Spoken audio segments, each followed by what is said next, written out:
The financial collapse of 2007 to 2008 was devastating in a number of ways that were at the time and remain incredibly obvious. We see the people who are unemployed. We see the governments experiencing huge budgetary problems as a result of the disruption to business. But there were other more subtle effects of that collapse that we're only now starting to learn about. Like, for instance, the rise in the number of cancer deaths that were the result of that collapse. The Imperial College of London did a study and they found 260,000 excess cancer deaths in OECD countries between 2008 and 2010. 260,000 people who would not have died of cancer who died as a result of that financial collapse.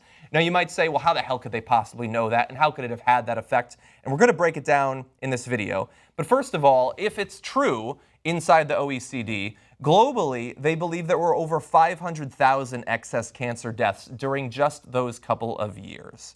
So 500,000 people who died, who would not have died, that don't know that their death can be traced back to the financial collapse. That when people were making the decisions that led to it, they didn't know that they would be killing 500,000 people through their actions, but they did. And when you break it down into individual areas, for the EU, there's 160,000 additional deaths. For the United States, 18,000. And for France, 1,500. Interestingly, for Spain and Britain, which provided universal health care, there were no additional deaths calculated in this study. Wow. In fact, they found that increased unemployment was associated with an increased cancer mortality, but that universal health coverage protected against those effects. This is especially the case for treatable cancers, including breast, prostate, and colorectal cancer. So we're going to return in just a minute to the effects of the universal health care. But first of all, how is this actually happening? Why is this effect being seen? They found that every 1% increase in unemployment was associated with 0.37 additional cancer deaths per 100,000 people, and every 1% drop in healthcare spending was associated with 0.0053 additional deaths per 100,000 people. Those seem like small numbers, but when you're talking about a world population of literally billions, they certainly add up. And it's those two effects that we saw as a result of the financial collapse. There was a massive increase in unemployment. The United States saw it significantly, and there was drops in healthcare spending. And so people couldn't afford to get the care, especially for easily preventable and treatable cancers like the ones already listed. And so those people then go on to die when they didn't have to. Yeah, look, this is obviously a global issue, and it's interesting because you have a case study where you can compare countries with universal health insurance to countries that don't have it. Yeah. And so think about what happened to the United States during this financial meltdown. Okay, you don't even have to think about it on a global level if you want to focus on a specific country. I mean, universal health care doesn't exist in the United States. You guys know that. Our healthcare system is extremely screwed up, where we pay 4 times more for pharmaceutical drugs than other countries like Canada, for instance.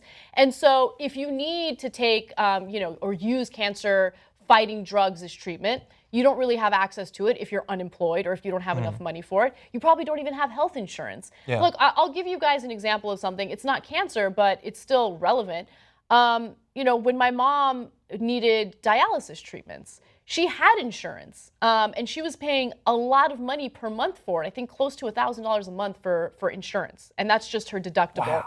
Okay, so just keep that in mind. It's rent okay? for a lot of people around the country. So the insurance company did not want to cover the cost of her dialysis, which she needed 3 times a week. In order to live, in order to survive. Remember, the dialysis basically cleans the toxins out of your blood, which is what your kidney is supposed to do, but her kidneys were no longer functioning.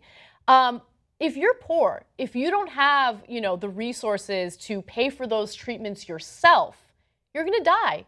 And we live in a country that just lets you die. Yeah. So unemployment does have a strong correlation to, dying of health-related issues. Of course it does, especially in a country like the United States where you don't have universal health care. Yeah, Republicans would say traditionally, oh, we have emergency rooms.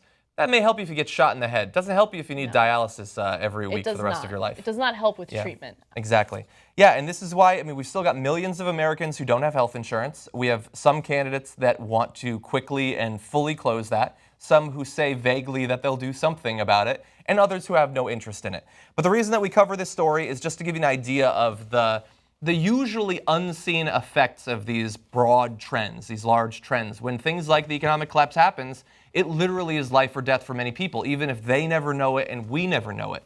And there's also, you could do hundreds of these different things. If we change the way we power our homes, the way we get around in terms of transportation, those things have immediate impacts and long-term impacts on the world's population. And sometimes it's literally life or death.